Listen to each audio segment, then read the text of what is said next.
Ladies and gentlemen, weebs and waifus, welcome to Kill World here on YouTube. And I'm your host, with the most, man of the hour, too sweet to be sour, Kill World. Today, we are going to be looking back at the top 10 anime of 2021, in my opinion, of course. Now, before we jump into the list, please don't forget to like, comment, and subscribe to the channel. And let me know in the comments what your top anime of 2021 were and what videos you'd like to see next. Now, without further ado, let's jump into this top 10 list. Number 10, Blue Period. 矢口さん、持ってないと思うので道具をお貸ししますね。ありがとうございます。 Second year high school student Yadara is a delinquent with excellent grades, but is unmotivated to find his true calling in life. Yadara spends his days working hard to maintain his academic standing while hanging out with his equally unambitious friends. However, beneath his carefree demeanor, Yadara does not enjoy either activity and wishes he could truly find something more fulfilling. Now, if you're an anime fan looking for a typical shonen fight or an isekai journey where Truck-kun strikes again, well, this isn't that anime. However, that doesn't make it any less of an anime. The storytelling of Blue Period will resonate and relate to many who watch. I know I did personally. I mean, the pressure of high schoolers to know what they want to do after graduation is extremely high. I think it's unfortunate society almost expects kids to have their lives figured out by then. And that stress is only magnified in Japan if you know anything about their traditionalist culture. And I love what Blue Period is all about. I mean, it follows Yadara being able to find that one thing in life that he's passionate about, art. And the courage of him to follow his dreams, despite the degree of difficulty of being accepted into an art institute, is admirable in itself. I mean, sure, he has his ups and downs, but who doesn't? But the important thing is that Yadara never gives up. I want everyone, if you're watching this, if there's a passion that you have, make sure you chase it with everything that you have. Yeah, it may seem too big or unattainable, but I promise, if you put in the work and give it your all, it will give back to you. Number 9, Komi Can't Communicate.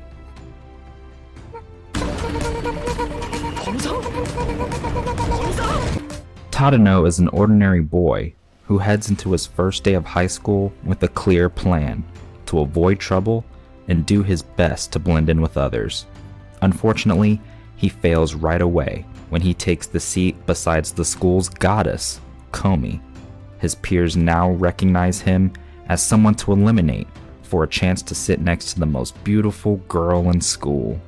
Now, there are two words that perfectly sum up the main theme of Komi Can't Communicate: social anxiety.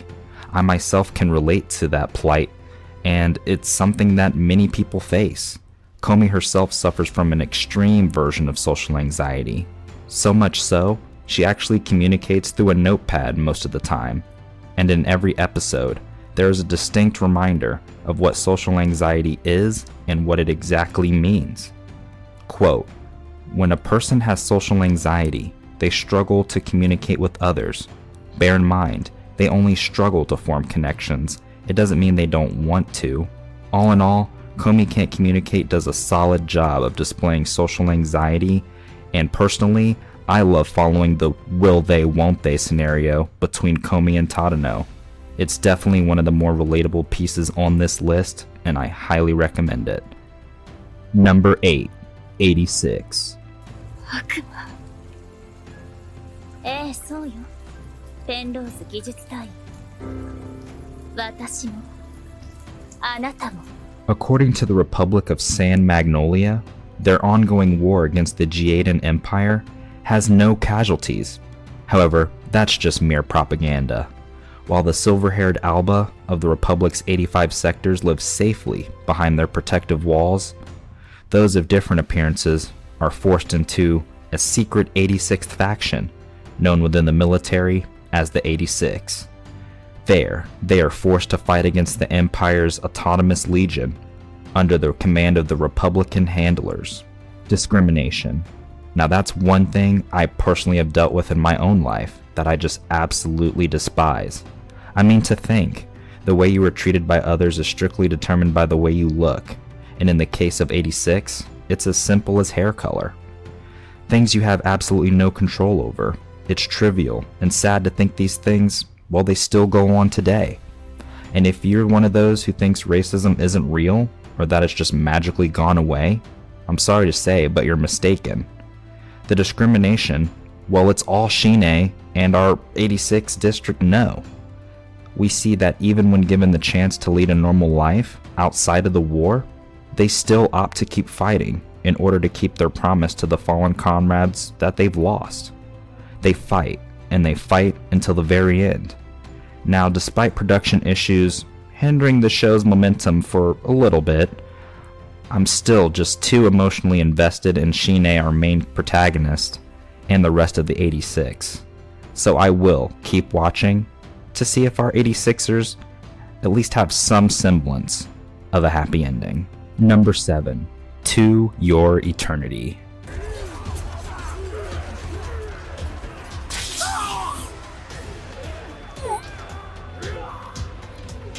This anime does not rely on the typical anime tropes that you're probably familiar with. Yes, I'm talking about the beach episodes or the oblivious male characters, but it really creates a unique viewpoint that honestly I haven't really found in any other anime. The story follows an immortal being, Fushi, who takes on multiple forms, including that of an abandoned white-haired village boy and his white wolf in order to stimulate as it learns what it truly means to be human. Fushi was another best boy candidate this past year for me, and with good reason. Fushi starts off as a blank emotionless stone that develops a sense of self and personality over the course of the show. When you talk about truly learning the human experience, I think Fushi learned that in spades. The roller coaster of emotions that he experiences is just going to keep you coming back for more. Number 6. Ranking of Kings.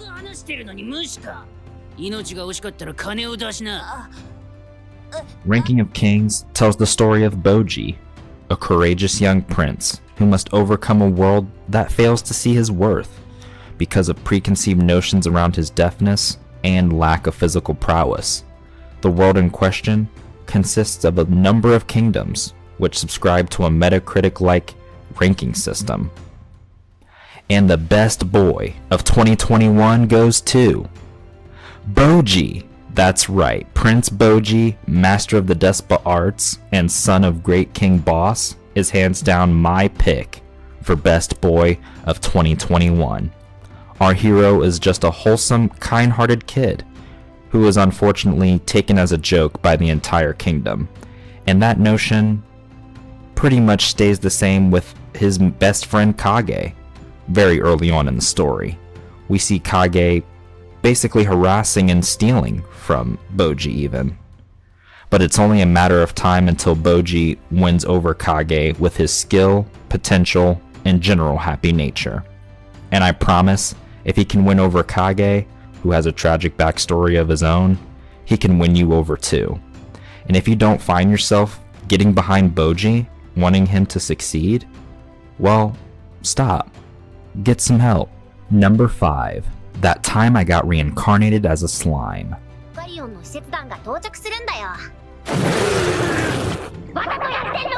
Taking a break from his time as a teacher, the powerful slime Rimuru Tempest returns to his kingdom of Tempest, just in time to begin negotiations with the nearby nation, the Kingdom of Eurazania.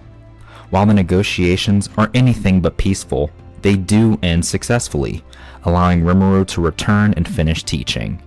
When trying to again return to Tempest, this time permanently, Rimuru is stopped by a mysterious figure who was somehow able to stop the many magical abilities that he has at his disposal.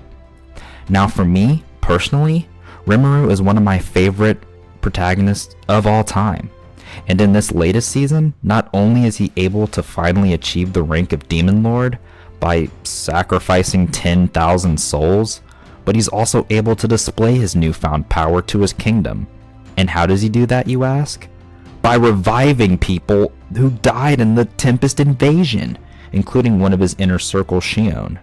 We also saw the long-awaited return of Veldora, who was the dragon who essentially became Rimuru's first friend. And Rimuru's displays of extreme power only get more impressive as the season progresses. And the crazy thing is, I don't even think he's at his peak yet. Like one of my favorite streamers would say, at the top of the mountain, and he's not even halfway up. Between being the leader of a nation that accepts monsters and humans, and now being a bona fide demon lord, well, I can't wait to see what else is in store for the Kingdom of Tempest and everyone's favorite slime. Number 4. The world's finest assassin gets reincarnated in another world as an aristocrat. 撃たないって信用してるんですか？プロは信用しないんじゃないんですか？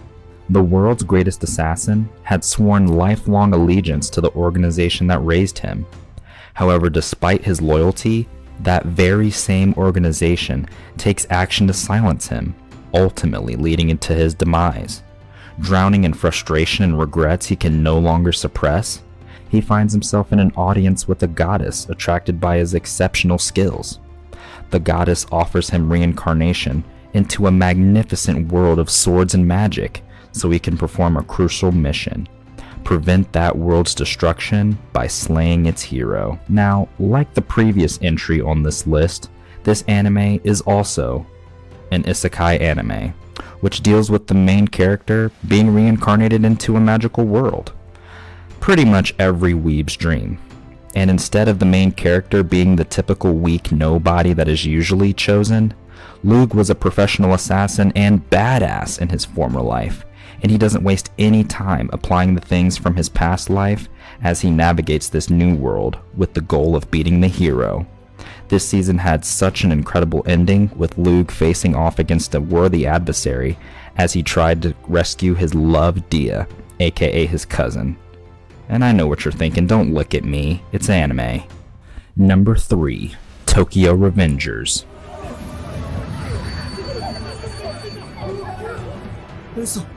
Takemichi, second year of middle school, was the highest point of his life. He had respect, a gang of friends that he could count on, and even a girlfriend. But that was 12 years ago. Today, he's a nobody, a washed-up non-entity, made fun of by children and always forced to apologize to his younger boss. A sudden news report of the Tokyo Manji gang's cruel murder of the only girlfriend he ever had, alongside her brother, only adds insult to injury. Half a second before a train ends his pitiful life for good, Takemichi flashes back to that same day, 12 years ago, when he was still dating Hinata. Now, this anime incorporates one of my favorite things to explore, and that's time travel. Now, it can be pretty tough to find an anime that accurately depicts the potential consequences that comes along with time travel, and also make it make sense to the viewer. Now, Steins Gate was the peak depiction in my opinion, but Tokyo Revengers isn't afraid to tackle the source material at all. Not to mention it also features sweet attires and character designs. So much so, the show even influenced me to buy my best friend and I matching Toman kimonos for Christmas. Our main character Takemichi definitely has his growing pains as he tries to shed his crybaby persona while dealing with all the trauma that he's going through. But when it comes to the big three of the show, Mikey, Draken, and Takemichi, he's actually the glue that holds everything together. And with that cliffhanger of an ending, I know Tokyo Revenger fans are definitely clamoring for more. Number 2. Mushoku Tensei, Jobless Reincarnation.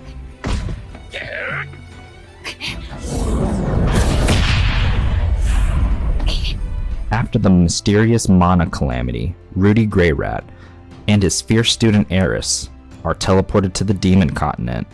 There, they team up with the newfound companion Roigerd, the former leader of the Super's warrior group, to form Dead End, a successful adventurer party. Making a name for themselves, the trio journeys across the continent to make their way back home to Fatoa. Now, if you've been paying attention to this list up until now, you can sort of tell I'm a pretty big fan of the isekai genre when it's done right, and Jobless Reincarnation will possibly go down as one of the best isekai anime of all time. The season is mainly focused around Rudy, Eris, and Roigerd, dead end, as they try to make their way home. Now, the overall takeaway for this season was that it was just a season of growth, personal growth, for everyone in the trio. Roigerd learns that he is actually able to shed the negative stigma of the supered people by doing good deeds, changing up his appearance a bit, and staying out of trouble. Eris learns that her love for Rudy is so great that she would even leave him in order to better herself, strengthen herself for him. And Rudy learns that nothing is guaranteed, and that he has a responsibility not only to himself, but his entire family to keep pushing forward one step at a time, one foot in front of the other. He's needed, and his journey is far from over. And the #1 anime of 2021, Link Click.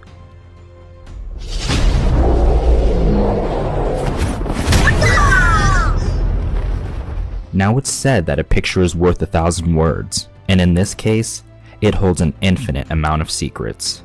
These secrets that only Chang and Lu Guang are able to find. In a small shop called Time Photo Studio, the friends provide a special service. Using their extraordinary powers that let them enter photographs, they jump into pictures brought to them by clients in order to grant their wishes. Through the eyes of the photographer, they live through the events surrounding the picture and try to decipher how to solve the client's request. Now, this anime actually comes to us from China, which actually surprised me, and I'm surprised that I ranked a Chinese anime at #1, but I promise they absolutely deserve it for this masterpiece. Once again exploring the topic of time travel, but this time it's done with a twist. The mysterious method of jumping into photos and taking over the person that took said photo. Each case taken is vetted by the duo of Chang and Lu, and then Chang is asked if he believes if he's up to the task. Seems simple enough, but since Chang is the one actually diving, as they say, he is the one who is experiencing all that person's thoughts and inner feelings. And anything done in the past can have huge repercussions on the life he lives now. Link Click does a masterful job of creating real stakes, as the decisions made by Chang causes outcomes the gang just didn't foresee. Not to mention, I'm still scratching my head after the finale. It's the one must-watch anime of 2021 for anyone who already loves anime or who's just interested in getting into it this year. Now that was Kill World's top 10 anime of 2021. Thank you if you've watched this far, and make sure to comment what you thought was the very best anime of 2021.